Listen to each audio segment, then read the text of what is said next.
Բարև, CVKM-ի եթերում այսօր զրուցելու ենք քաղաքացիական պայմանագիր խմբակցության պատգամավոր Թագուհի Ղազարյանի հետ։ Բարև Տիկին Ղազարյան, շնորհակալ եմ հնարավորության համար։ Տիկին Ղազարյան, խոսել ենք իրական Հայաստանից։ Ինչի մասին է իրական Հայաստան ու ինչպես այն ծնվեց։ Դա գաղափարախոսություն է, որը պետք է Հայաստանը որդեգրի, հայ ժողովուրդը, Հայաստանի Հանրապետության քաղաքացիները, թե դա կուսակցական ինչ-որ փաստաթուղթ է, որովհետև առաջին քննադատությունը, որ ես կարդացել եմ, հանդիպել եմ, այն է, որ ինչպես կարելի է դեմոկրատական երկրում պարտադրել ընդհանուր գաղափարախոսություն, ազգային գաղափարախոսություն կլինի կամ պետական գաղափարախոսություն կլինի։ Շնորհակալություն հարցի համար, երևի շատ երկար կտևի, եթե պատմեմ, թե ինչպես է ծնվել իրական Հայաստանի գաղափարախոսության փաստաթուղթը, համենայն դեպս դա ըստ էության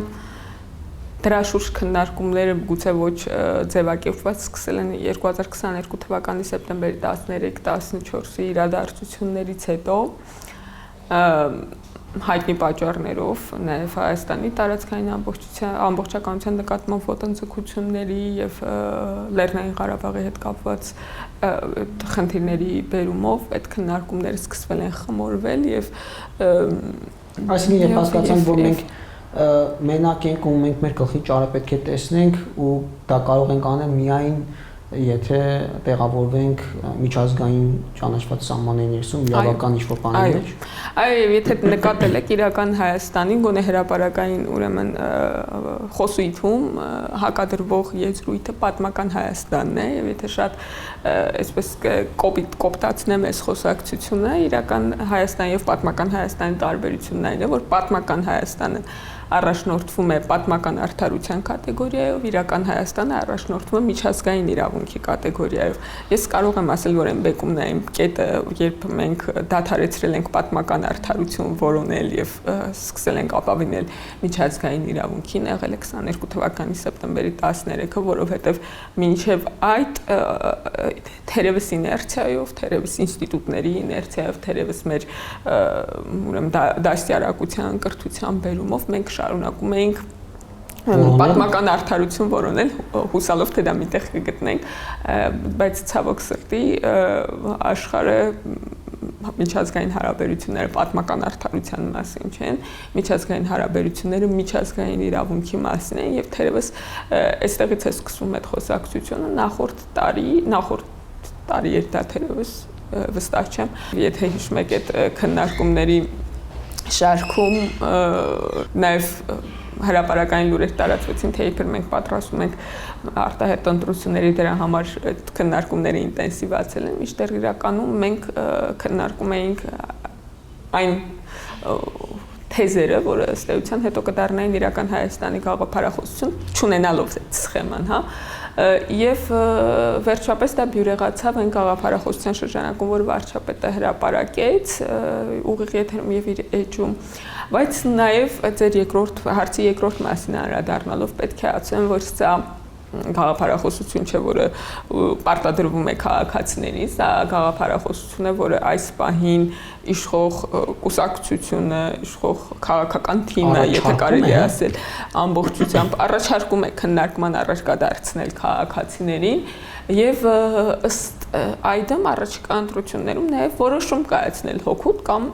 ոչ օգուտ էս գաղափարախոսության։ Իհարկե, եթե բարձր որ քաղաքացիների մեծ մասը հաշտ է այս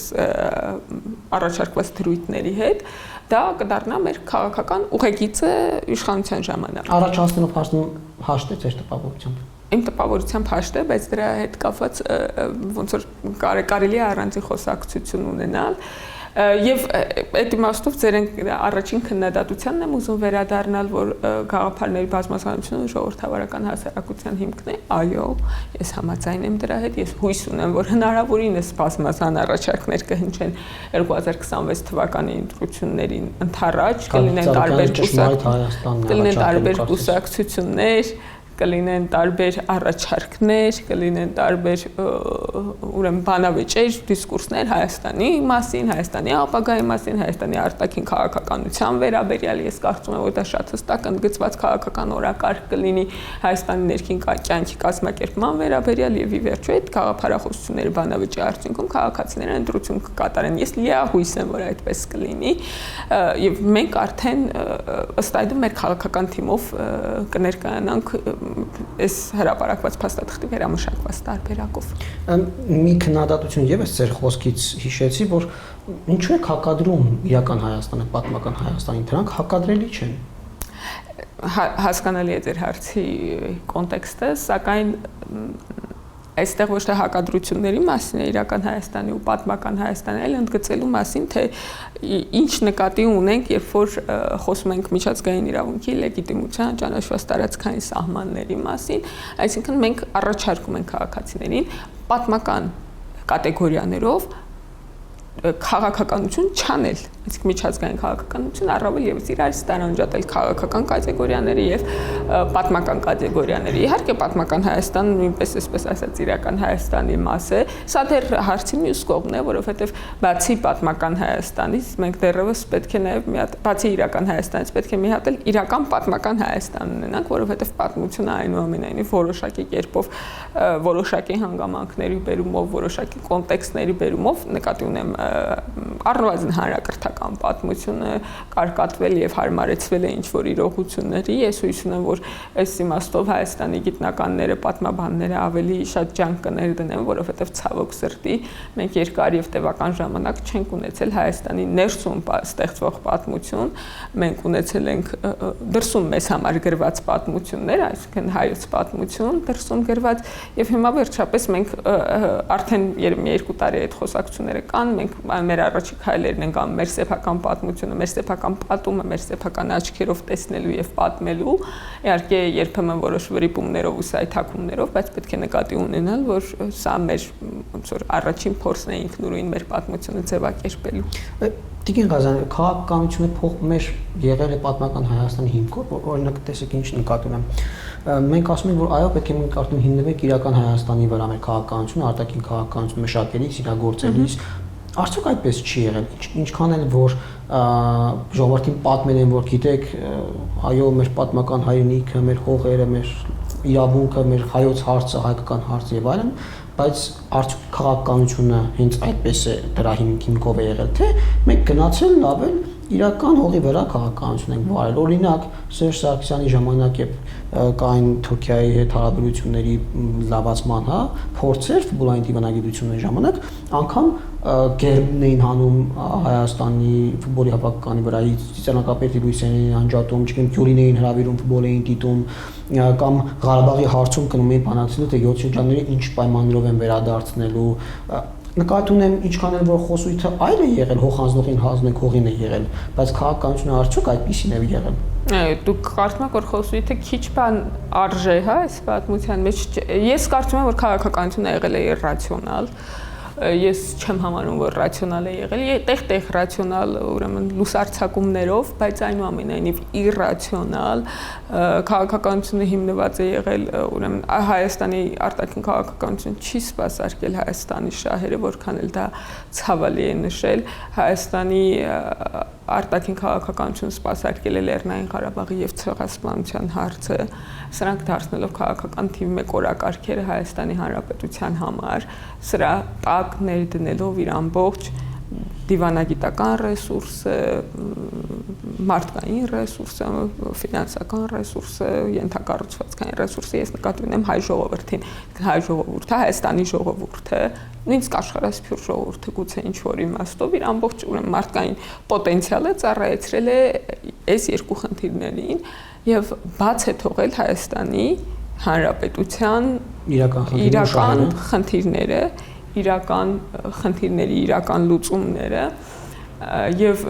եթե նույնիսկ ինչ որ լուսարձակումներ այդպես եղել են պահի տակ ինչ որ փորձեր եղել են, այդուհանդերձ դրանք եղել են կիսատ բռատ, դրանք եղել են փնթի, դրանք չեն եղել հանրայինորեն անկեղծ եւ եթե սկզբունքային տարբերությունը ուզում եք իմանալ նաեւ անկեղծությունն է, որովհետեւ մենք չենք հավատում, որ քաղաքական գործիչները ավելի լավ կարող են, այսպես ասած, քաղաքականություն անել, քան քաղաքացիները։ Մենք հավատում ենք, որ քաղաքացիները պետք է պատվիրակեն քաղաքական գործիչներին այդ քաղաքականությամբ զբաղվել, եւ մենք զգում ենք մեզ պատվիրակված, մենք զգում ենք մեզ լիազորված այն գործողությունները անել, որ անում ենք Հայաստանի նաեւ արտաքին քաղաքականության հետ կապված։ Եվ ես կարծում եմ, որ տրամաբանական չի այն, որ դուք ասում եք, որ մի անգամ, չգիտեմ, ինչ են արել, ինչ որ անտրամաբանական բաներ են արել, հա, լույս անջատել են երբ բայց խորքի մեջ մենք գիտենք, չէ, ասենք մեր ԱԳՆ-ի դիրեկտիվները առաջին երկու կետերը ինչի շուրջ պետք է խոսել, երբ որ հանդիպում ես օտարերկրապատվիրակության, քանի մարդ է եղել արտաքին քաղաքականությամբ զբաղվող, որ առաջին երկու կետերը Հայաստանի մասին է խոսել։ Չի եղել այդպես։ Չի եղել այդպես։ Հայաստանը չի եղել գործոն այս պատմության մեջ։ Ինչու՞։ Որովհետև մեր ընկալումներն են այդպես եղել, մեր էլիտայի ընկալումներն այդպես եղել, թե դա հեշտ է եղել, որովհետև տենց հեշտ է ասել հայրենասիրությունից խոսել, գնալ թալանել, հեշտ է գնալ Ղարաբաղից խոսել, Ղարաբաղի հանքերը թալանել։ Բազմաթիվ պատճառներ կան։ Ռուսական նարատիվները ավելի լավ են այդտեղ աշխատել, որովհետև Ռուսաստանի շահերից չի փոխում, որ Հայաստանը ինքնուրույն պետություն դառնա, իսկ Ղարաբաղի խնդիր ունենալով ավելի դժվար է։ Բազմաթիվ պատճառներ կան եւ այդ պատճառներից տարբեր մարդկանց մոտ տարբեր մոտիվացիաներ են եղել։ Ես չեմ կարող բոլորին նույն մոտիվացիաները վերագրել։ Դե իհարկե առաջին հերթին շատ լավ ուրեմն Վանո Սիրադեղյան ձևակերպում է, որ հայը պատմական հայրենիքը նախընտրում է իրական հայրենիքից, քանի որ պատմական հայրենիքը խնամք չի պահանջում, ջանք չի պահանջում, հարկ ու տուրք չի պահանջում։ Պատմական հայրենիքը կարելի է այսպես բազմոցին նստած սիրել եւ ոնց որ վեհանձնության զգացում ունենալ։ Մյուս կողմից իհարկե եւ չսիրողներին էլ հանձնել հողին։ Եվ այդ նույն տրամաբանությամբ քաղաքական կամ քաղաքական քրեաօլիգարխիկ գործիչները շատ բարդ է այստեղ տարաբաժանում մտցնել նույն տրամաբանությամբ հայրենասիրական ճառեր են ասել եւ դրա ներքո ուրեմն կողոպտել հայ ժողովրդին, զիջել Հայաստանի Հանրապետության սուվերենությունը, շատ կարեւոր է, որովհետեւ Հայաստանի Հանրապետության սուվերենության բաղադրիչի զգալի մասը, որը զիջվել է անկախությունից հետո, զիջվել է հայրենասիրական ճառերի ներքո։ Մենք զիջում ենք մեր սուվերենությունը, որտեղ մենք հայրենիք ենք, որտեղ մենք հայրենասեր ենք եւ այո, այդ հայրենասիրության շղարշն է եղել, այդ թվում եւ Լեռնային Ղարաբաղի հարցը, որը այդ հայրենասիրության բաղկացուցիչ մասն է եղել։ Ես հավատում եմ, որ հայ ժողովրդի մեջ եղել են մարդիկ, ովքեր անկեղծորեն հավատացել են, անկեղծ էմոցիաներ ունեն, կապվածություն ունեն պատմական Հայաստանի գաղափարին, ինչ որ հայրենասիրական մղումներ ունեն, մանավանդ որ դա ուրեմն իր մեր ինքնության անբաժանելի մասն է եղել։ Եվ դրա համար կասկածի տակ չեմ դնում այդ մարդկանց ուրեմն մոտիվացիաները, որովհետև վստահ եմ, որ կան մարդիկ, ովքեր առաջնորդվել են, եթե մեր ձևակերպմամբ ասենք, պատմական Հայաստանի կատեգորիայով, բայց դրա հաշվին չեն հարստացել ի տարբերություն ուրեմն քաղաքական վերնախավի կամ այդ քրեաօլիգարխիկ վերնախավի, որը դրա հաշվին հարստացել է, աղքատացնելով այս մարդկանց, որոնց ոնց որ իրենց հայրենասիրության իրենց մոդելն է պարտադրել, թերևս այսքան է հենց նորից իմ մոտ անցավ, որ մեզ դպրոցից սովորեցնել են պատմական Հայաստանի մասին, որ չգիտեմ Արևմտյան Հայաստանը, Կարսը, Մուշը, չգիտեմ ինչ Ղարաբաղը, Նախիջևանը եւ այլն, եթե այն Ղարաբաղը ակտուալ է եղել, որովհետեւ այնտեղ հայերն ապրել, Հայաստանի իրավազորության ներքո է եղել ամեն դեպքում, բայց այդ Կարսի կամ Մուշի կամ Արդանի բան ներդրվել է բոլորիս մոտ։ Հիմա դպրոցում, եթե մենք խոսում ենք իրական Հայաստանից, որ ժողովուրդը պետք է հասկանա իրական Հայաստանը, իլյուզիաներ չունենա պատմական Հայաստանի, որովհետեւ իլյուզիաները եղած են մարդկանց կողոպտելու համար եւ այլն։ Հիմա մենք դպրոցում ինչ պատմություն ենք սովորում, ինչ ենք ներդնում, արդյոք մի բան փոխվել է, թե երկկողսերում շատ կարևոր հարց է, որովհետեւ իրական Հայաստանից դպրոցում երեխեքին կանգնեցնելու են շարեն Կարսից բանից։ Սա շատ կարևոր հարց է, նախ այդ պատմությունը, որ ունեցել է Հայաստանը, թերևս չպետք է անտեսել, չնկատել, որ մենք ունեցել ենք, հա, պատմական տարածքներում բան, մեր սեփական ժողովրդի պատմությունը, անկախ նրանց պետականությամբ, թե առանց պետականության, հայոց պատմության դասագիրքը սկսվում էր այդ մեծ ու փոքր հայքերի ուրեմն քարտեզով, երբ որ ես էի դպրոցական ու հետո ամեն տարվա հետ փոքրանում էր այդ քարտեզ, ակմնում էր, այսպես ասած, ժամանակակից Հայաստանի Հանրապետությունը ու այդ զգացողությունը մանկան, որ ունենում է երեխան, թե ինչպես է ամեն ինչի հետ փոքրանում իր հայրենիքը, ոնց որ դրա նկատմամբ անարդարության ուժեղ զգացում է առաջանում։ մեր առաջարկած կոնցեպտը նաև չափորոշիչներով ոնց որ հայրենաճանաչությունն է Հայաստանի սահմանները ճանաչել եւ պատմական ուրեմն իրողությունները ճանաչել է դրա միջոցով։ Դուք գիտեք, որ նախորդ տարի փոխվել է թե ուրեմն առարկայի անվանումը եւ թե դրա չափորոշիչները ամբողջական չափորոշիչները փոխվել է դրանից առաջ մենք ունեցանք հիշում եք 7-րդ դասարանի Հայաստան պատմության կամ հայոց պատմության այն ժամանակ դեռևս դասագրքի հետ կապված խոսակցությունները որտեղ արցախ քարտեզի հետ կապված խնդիրներ եղել ես մանրամասներին չեմ տիրապետում բայց ոնց որ ժամանակակից աշխարհի քարտեզը պրոյեկտել էր հեղինակը այն ժամանակվա մեծ հայքի այսպես ասած դե մեծ հայքն էլ ինքնին ոնց որ որպես ամբողջական արդյունք ինչ որ մի պահի չի եղել չէ ինքը ինչ որ տարբեր պահերից ձևավորված քարտեզ է մեծ ու փոքր հայքերը տարբեր պատմական ժամանակներից այսպես ամենամաքսիմումը միավորած է համախմբված է այդ քարտեզի մեջ եւ կարծես ժամանակակից իրողությունների հետ վրա պրոյեկտելու այդ քարտեզի ինչ որ ինտերակտիվ նյութ ստանալու բերումով թուրն բռնում էր տեղի ունեցել վստահ չեմ ինչ որ խոսակցություններ կային այնուամենայնիվ այդ ջանքը գործադրում է եւ նախորդ խոսքում ես որ ասացի հենց սա նկատի ունեի որ միգուցե նույնիսկ սխալներ են լինում այս պատմության դասագրքում բայց շատ կարեւոր է հասկանալ իմանալ ճանաչել այն իրողությունը որ այս պատմության դասագիրքը գրում ենք մենք այս պատմության դասագիրքը մեզ համար չեն գրում Մենք ինքներս ենք որոշում, թե ինչպես գրել մեր պատմությունը, թե ինչպես ճանաչել մեր պատմությունը, թե ինչպես ուսումնասիրել մեր պատմությունը, թե որտեղ հարց տալ, որտեղ կասկածանք հայտնել։ Սա մեր որոշումներով տեղի ունեցող գործընթաց է։ Եվ այո, նախորդ տարի նաև փոխվել է Հայաստանի պատմության առարկայի պետական չափորոշիչները, դուք գիտեք, որ չափորոշիչները ժամանակ առ ժամանակ վերանայվում են ամբողջական ցիկլի համար, բայց Հայաստանի պատմության չափորոշիչները փոխվել են արտահերթ, եթե քաղաքացիներին հետաքրքիր է այդ փոփոխությունները դրաֆտում կան կարող են մտնել ծանոթանալ եւ հնարավորինս համապատասխանեցվել է ժամանակակից աշխարհի իրողություններին պատմության ընկալման մոդելներին եթե օրինակ հիմա երևակայենք ասենք չգիտեմ իտալացիները իրենց հռոմեացիների պատմության հետևից եւ տարածքների հետևից ուզենան գնալ եւ չհասկանան այդ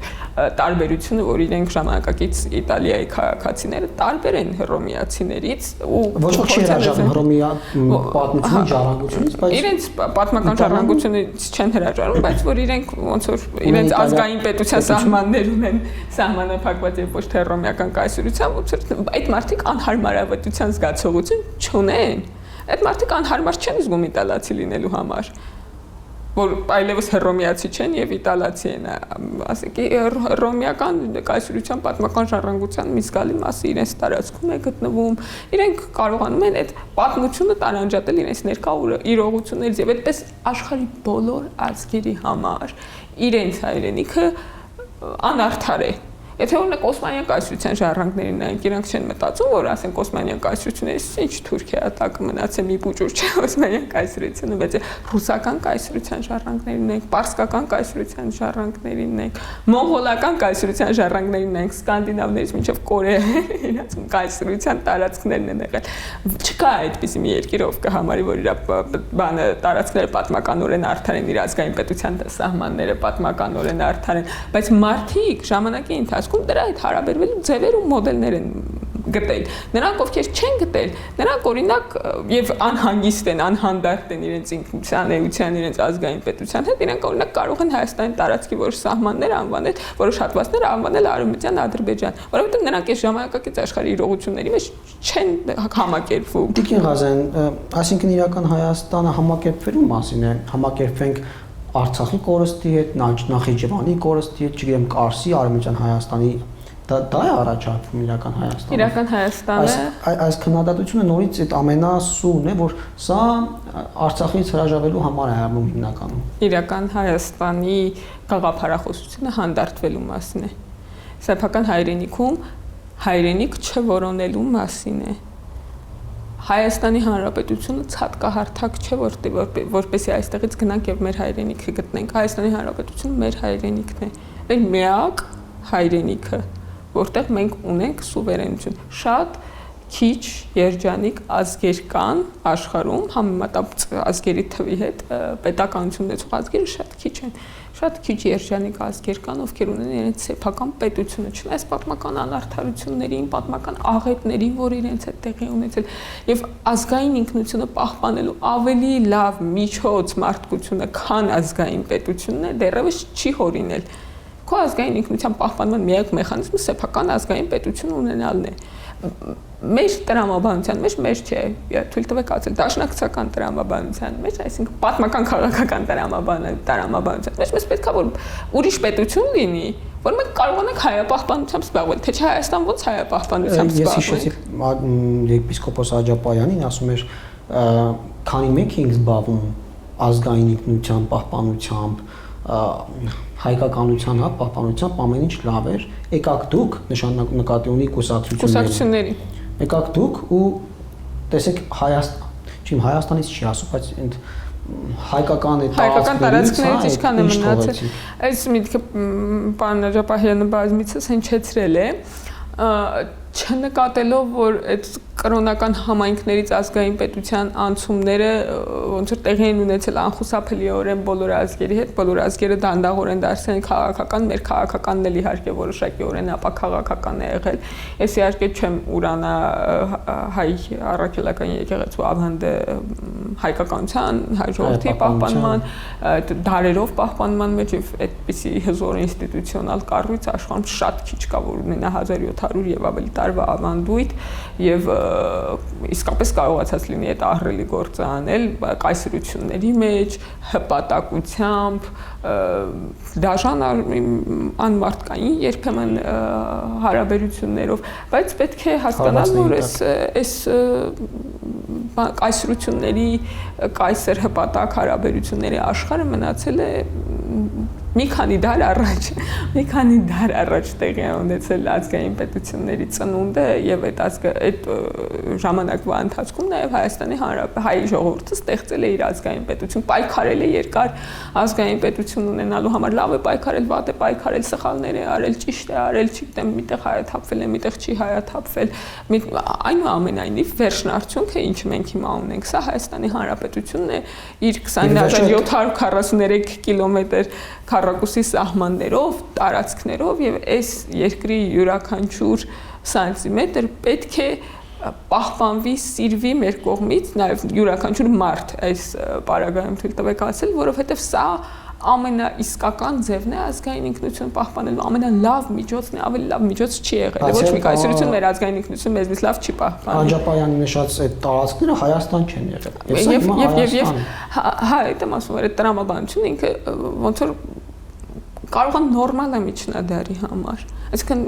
ինչ չգիտեմ 13-րդ դարի կամ 16-րդ դարի համար նորմալ է կայսրության հպատակ լինել, որովհետև գիտեք օրինակ պարսկական կայսրության հպատակ պարսիկը պարսկական կայսրության հպատակ հայից չի տարբերվել կամ օսմանյան կայսրության հպատակ հայը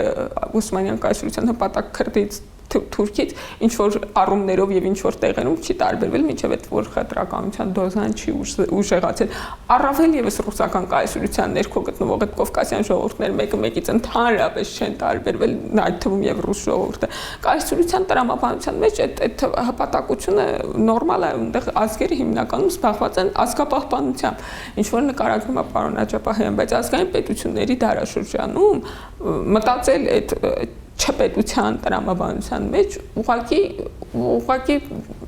նշանակում է լավ չհասկանալ աշխարհ ժամանակակից աշխարհը։ Եվ վերջում Տիկին Ղազյան, ես կարդացի ձեր հոդվածը դաշնակցության գործունեությունն էիք ուսումնասիրել մամուլ այն ժամանակվա 1918-ից կարծես սկսած, ինչու եք որոշել այդ ուսումնասիրությունը սկսել, որպեսզի քաղաքական հակառակորդ դաշնակցությանը պատասխանեք, թե սա տեղավորվում է իրական Հայաստանի բանի մեջ, որ ուսումնասիրության լավ նյութ է հասկանալու համար, թե ինչ սխալներ են կարել, ինչ կարող ենք չանել, գուցե նաև երբեմն ընդօրինակել դաշնակցության այն ժամանակվա դաշնակցության որոշ քայլեր, որովհետև նաև ճիշտ բաներ են արել մեր առաջին հանրապետության հիմնադիր հայրերը։ Ես եթե ճիշտ եմ հասկանում, որ հոդվածի մասին եք խոսում, չէ 18 թվականի ժամանակաշրջան չեմ ուսումնասիրել 88 թվականը, այստեղ կցանկանայի նաև բանավոր մի փոքր պատմել, թե ինչ է տեղի ունենում 80 թվական տեղի ունենում Ղարաբաղյան շարժումը, դե փոխադարձաբար ինչ որ բաներ են տեղի ունենում Հայաստանում, Ադրբեջանում եւ սկսվում է Ղարաբաղյան շարժումը, որը զուտ, մաքուր բաներ ներսովետական գործընթաց էր իհարկե դաշնակցություն լինելով որոշակիորեն խնդիրների մեջ սովետական միության հետ դրսից աջակցում է որովհետև դաշնակցության քաղաքական ծրագիրը ազատ անկախ եւ միացյալ պետություն ունենալն է ազատ անկախ նշանակում է այն ինչ որ գրված է բանից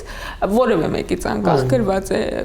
մեր հիմնի մեջ այո այդ ժամանակվա վերումով նաեւ ԽՍՀՄ-ից անկախ դրանից առաջ այդ ծրագիրը շատ վաղուց է որովհետեւ դա նաեւ այդ ժամանակ Թուրքահայաստան Ռուսահայաստան այս երկու միավորների բան կար միացումը կար ընդ որում դաշնակցության ծրագիրը մինչեւ հիմա չի փոխվել եւ միացյալ Հայաստան Ուրեմն այստեղ միացյալ Հայաստան ասելով նկատի ունեին արևմտյան արևելյան Նախիջևան Ղարաբաղ Ջավախ, այսինքն այն բոլոր հողերը, որոնք պատմականորեն բնակեցված են եղել հայերով, ինչ որ շրջան պետական կազմավորումներ են եղել, ինչ որ տարածքներ երբեք չեն եղել։ Մի խոսքով խիտ բնակեցված հայերով եւ այդ թվում ուրեմն մեր հարևան երկրներ, ներսովետական երկրների ուրեմն տարածքները եւ երկու ուրեմն բան է առաջ քաշում դաշնակցությունը գաղափար որ առաջին փուլում Հայաստանը պետքա նկատելով Ղարաբաղյան շարժումը այսպես որպես ազգային զարթոնք Հայաստան պետքա սովետի ներսում իր տարածքները ամրագրի Լեռնային Ղարաբաղը Ջավախ եւ Նախիջևանը ամրագրի որպես պատմական Հայաստանի հողեր հետո սովետական կայսրության օգնությամբ ազատագրի արևմտյան Հայաստանը կցի իրեն նոր անկախանա սովետական միությունից լավ պլան է սա շատ հրաշալի խորհրդանիշ հիմա ծիծաղը առաջացնում բայց բառացի այս մարդիկ այդ ծրագիրը գրում են սա այդ խորհրդանիշ ծրագիրն էր որով պետքա սովետական միությանը օգտագործել Թուրքիայի դեմ որպեսզի կարողանան ուրեմն մեր երազանքը իրենց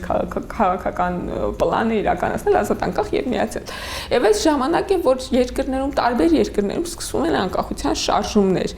Այդ թվում Հայաստանում հայտնվում են անկախականների դեմ Սպարույր Հայրիկյանի նախ եւ առաջ ու ինչ որ մարդիկ, չգիտեմ, Ազատ Աշակյան եւ այլ գիտեք այդ մարդկանց Վանո Սիրադեղյանն այդ ժամանակ սկսում է այդ թեմայով խոսել։ Եվ դաշնակցություն կտրուկ սկսում է իր մամուլում դեմ արտահայտվել այս շարժմանը, որովհետեւ իրենց տպավորությամբ եւ տրամաբանությամբ սա խաթարում է ծրագիրը, այսինքն եթե մենք հիմա եթե մենք հիմա սովետական միություն ցանկախանանք, մենք այլևս չենք կարող մեզ կցել Արևմտյան Հայաստանը եւ ամենայն հավանականությամբ նաեւ Ղարաբաղը։ Ղարաբաղյան շարժման հետ կապված այդտեղ, բայց քանի որ այս մնացածը ավելի ոնց որ հերո ապագայի խոսակցություններ էին, դաշնակցության պլանը այստեղ նոր պլան է հայտ գալիս, դաշնակցությունը առաջարկում է Հայաստանին վարվել հետեւյալ կերպ խորամանկորեն սպասել, որպեսզի Ադրբեջանը Վրաստանը դուրս գան սովետական միությունից եւ հայտարարել, որ իրենք իրենց հետ չեն կարող տանել իրենց ինքնավար մարզերը եւ ստիպված են այստեղ թողնել Ջավախ Նախիջևանը Ղարաբաղը, ինչու ոչ նաեւ Աբխազիան եւ Օսետիան։ Սա նույնպես բառացի գրված է այդ հոդվածում հեղումները կան։ Աբխազիան եւ Օսետիան որպեսզի ցամաքային սահմանը վերականգնվի Ռուսաստանի։ Բայց այդ բոլոր ինքնավարությունները ամեն դեպքում կմնան փոքրիկ ինքնավարություններ եւ Հայաստանը կմնա խորհրդային միության մեջ, հետո ոնց որ այնքան կինտեգրվեն իրար, գուցե մի օր անկախանան միգուցե ոչ բայց հետաքրքիր մի դարկում ունի Էդվարդ Հովհաննիսյանը Սահոքի Վահան Հովհաննիսյանի հայրն է եւ Հայաստանյան դաշնակցության հիմնադիրներից մեկը գաղափարախոսության հիմնադիրներից մեկը նա ասում է որ կարող է ինչ որ պահի հասկանանք կամ մոտենում է այդ պահի երբ որ հասկանալի է դառնում որ ազատ անկախ եւ միացյալ Հայաստան ուրեմն կարգախոսի մեջ անկախ եւ միացյալ բաղադրիչները անհամատեղելի են եւ պետքա ընտրություն կատարել դաշնակցությունը իհարկե հակված են ընտրել միացյալ Հայաստանը այսինքն ասում եմ եթե մենք շատ կտրուկ դիրքորոշումներ ունենք եթե մենք չկարողանանք ուրեմն միացնել Ղարաբաղը ուրեմն հաջորդի Հայաստանի գոյության իմաստն գոյությունն է անիմաստ դաշնակցության գոյությունն է անիմաստ եւ այստեղ իհարկե թիրախը դառնում է Ղարաբաղային այն զավեշտալի հատվածը որ ասեցի անիրական ծրագրի սա ոնց որ բաց թողնենք որպես փոքրիկ հումոր ու այդ մարդիկ ռացիոնալ հավատում էին դրան Այստեղ սկսում է շատ ուժեղ լոբինգ Հայաստանի անկախության դեմ, որպեսզի Հայաստանի Հանրապետությունը չհամարձակվի անկախանալ, թողնելով, այսպես ասած, Լեռնային Ղարաբաղը եւ ակնհայտ եւ բացահայտ խոսում են այն մասին, այս մարդիկ, որ Ղարաբաղի հարցը անկախ Հայաստանի պայմաններում լուծել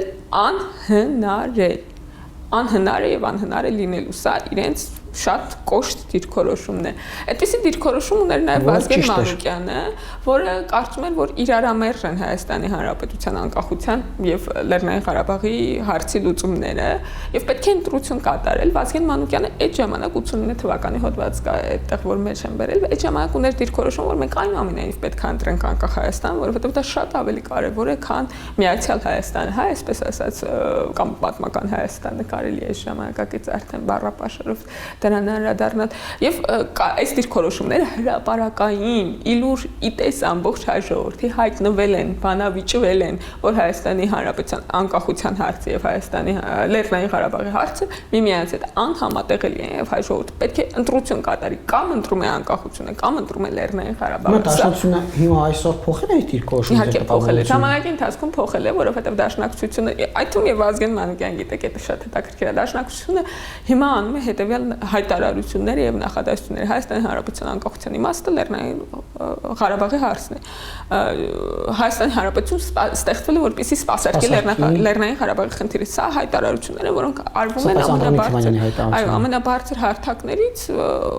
դաշնակցական, մեր դաշնակցական գաղափարախոսություն ունեցող մարդկանց, որում դաշնակցական ես նկատություն եմ ելի, հենց դաշնակցական կարող է լինել նաեւ ԿՊԱ-ական է։ Այդ նկատի ունեմ քաղաքական մտքի ձևը, որովհետեւ դաշնակցությունը դադարում է լինել կուսակցական գաղափարախոսություն եւ դառնում է քաղաքական մտքի ձև։ Ինչ պետք է անել Ղարաբաղը պահելու համար։ Այս հարցն է ի հայտ գալիս։ Պետք է զիջել սուվերենությունը։ Եվ այս 004 շրջաբերականի ճիշտ էին ասում, որ անկախությունն ու Ղարաբաղը անհամատեղ է։ Եվ սա ամբողջ ընթացքում տեղի է ունենում մեզ հետ։ Ես չգիտեմ, սա ներդրված է, հավանական է, անհավանական է, բայց սա ոնց որ իրանց մարգարեությունը իրական հայ ժողովուրդը սկզբում ստիպված է լինում սահմաններին պահել ռուսական սահմանապահներին, Ռուսաստանի հետ կնքել այդ համաձայնագրերը Լևոն Տեր-Պետրոսյանի ժամանակ ռազմաբազան խնդրել, որ մնա, այսինքն ռազմական սուվերենությունից որոշակիորեն զիջում է անում։ Հետո նաև տխրահրճակ գույք պարտքի դիմաց ատոմակայանը, էներգետիկան, երկաթուղին, ավիաուղիները, հնարավոր ամեն ինչ կարող է սուվերենության բաղադրիչները զիջելուց հետո նաև գազը վերջում բանը այս սուվերենության մի էական բաղադրիչ տնտեսական անկախությունը զիջում ենք ԵԱՏՄ մտնելով, այսինքն մինչև այդ բոլոր կառույցներում կային հապկում, ԱՊՀ-ում եւ բոլոր կառույցներում լինելու հիմնավորում է եղել Լեռնային Ղարաբաղի հարցը եւ ԵԱՏՄ-ում ենք հայտնվում նաեւ ոնց որ այդ փաստարկով, որից 3 տարի անց ստանում ենք ապրիլյան պատերազմ եւ ինչ որ պահի Հայաստանի Հանրապետությունը պետք է այդ որոշումը այդ սթափության պահը մոտնա, որ հասկանա, որ ոնց որ այո, կա տարբերակ։ Միութենական պետությունը ես կասկածում եմ, որ միութենական պետություն հնարավոր կլիներ մտնել Լեռնային Ղարաբաղի հետ միասին։ Դաշնակցության հայտնի շրջաբերականը այդպիսի ակնկալիք ձևակերպում է, որ ինչպես որ սովետական միության ժամանակ որովհետև այդ ժամանակ Ղարաբաղում կային ռուսներ, իրանք ասում էին կարող է Ղարաբաղը Ես որևէ փուլում կասկածում եմ, որ նման բան հնարավոր կլիներ, որովհետև դա նշանակում էր միջազգային իրավունքի տեսակետից Ռուսաստանի ուղիղ արճակատում Ադրբեջանի հետ, այսինքն Ռուսաստանն է այլևս պատերազմ հայտարարում Ադրբեջանի, ոչ թե ինքը միջնորդ կողմը, այլ պատերազմող կողմը, ճիշտ նույն կերպ ինչպես, այսինքն այդ բանը լինելու էր նույն ընկալումներ ունենալ Ռուսաստանը, ինչ որ Ուկրաինայի, Վրաստանի դեպքում, ոնց որ Ադրբեջանի հետ հարաբերություններում սա լրիվ ուրիշ քաղաքական իրավիճակ կստեղծի։ Ես կասկածում եմ, որ սա ընդհանրապես որևէ փուլում հնարավոր է եղել։ Դաշնակցական մեր ընկերները, գործընկերները մտածում են, որ սա լուծում է եւ պետք է գնալ այս լուծման հետեւից։ Հիմա իրական բանավեճը մեր քաղաքական դաշտում դա է։ Արդյոք պետք է գնալ այդ լուծման հետեւից, թե չգնալ այդ լուծման հետեւից, որովհետեւ արդյոք պետք է անկախությունը, թե հողապակությունը։ Այո, այդ բառերով իրենք անվանում են ազգահավաք եւ հողահավաք։ Իհարկե սկզբում հողահավաք, հետո ազգահավաք, հողերը կհավաքենք, հետո Սփյուռքից կվերադառնան մեր հայրենակիցները եւ կբնակվեն այդ հողերում, ինչը իհարկե մեծ միֆ էր Լեռնային Ղարաբաղի ուրեմն բնակչության դեմոգրաֆիկ պատկերը ցույց էր տալիս, որ մարդիկ այնուամենայնիվ իրենց կենսական միջավայրը այնտեղ որտեղ ծնվել մեծացել ինչքան հայրենասիրական մղում ունենան չեն թողնի գանել այդտեղ ապրեն։ Իմ մի վերջին հարց է առաջանում նաև ՀԱԿ-ը մենք գիտենք որ տարիներ շարունակ Լևոն Տեր-Պետրոսյանը ՀԱԿ-ը հակադրվել են դաշնակցական այս գաղափարախոսությանը, խոսել են իրատեսության մասին, խոսել են չասելով իրական Հայաստան, բայց խոսել են իրական Հայաստանի մասին, որ ցեղասպանության օրակարգը պետք է չլինի առաջնային։ Լևոն Տեր-Պետրոսյանը շատ կտրուկ դեմ էր արտահայտում, հռչակագրում դա ներառել։ Անգամ դա է ասում, որ անգամ հռչակագրում է դեմ եղել դա ներառում եւ դա կոնսենսուսով կամ զիջելով կոմպրոմիսով եկել են այդ որոշմանը, բայց դեմ է եղել, այսինքն հիմա ՀԱԿ-ի դեմ լինելը ԿՊ-ին պայմանավորված է պատերազմի պարտությամբ թե ապագայի այս իրական Հայաստանին իրենք դեմ արտահայտվում։ Դուք հասկացել եք իրենց։ Քանի որ այդ բանը անկախության փաստաթուղթը անկախության հռչակագրի մասին մեջ բերեցիք, ես կարծում եմ, որ սա ամենա վառ ցուցիչն է Հայաստանի կոնգրեսի քաղաքական գործելակերպի, որ իրենք որոշել են, որ կոմպրոմիս կարող է լինել պատմական Հայաստանի եւ իրական Հայաստանի միջեւ։ Եվ եկեք մի հատ նենց հռչակագիր գրենք, որի մի քանի